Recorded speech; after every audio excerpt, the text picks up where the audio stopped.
सर्व गुरुजन वर्ग आणि माझे मित्र मैत्रिणी सर्वांना माझा नमस्कार। माझे नाव अभिमन्यू नावाचे कांबळे आहे। माझ्या शाळेचे नाव मराठी विद्यामंदिर खुली। मी आता 6वीचा विद्यार्थी। आज 15 ऑगस्ट हा दिवस आपण भारताचा स्वातंत्र्य दिन म्हणून साजरा करत आहोत। प्रथम सर्वांना भारतीय स्वातंत्र्य दिनाच्या खूप खूप शुभेच्छा।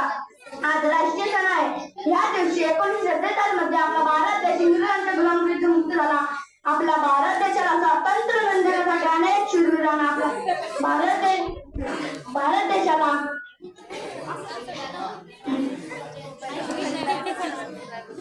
भारत देशाला स्वातंत्र्य मिळवून देण्यासाठी अनेक शूरवीरांना आपल्या प्राणाचे बलिदान दिले। आज हा दिवस त्या पराक्रमी वीरांच्या त्यागाची आणि बलिदानाची आठवण करून मला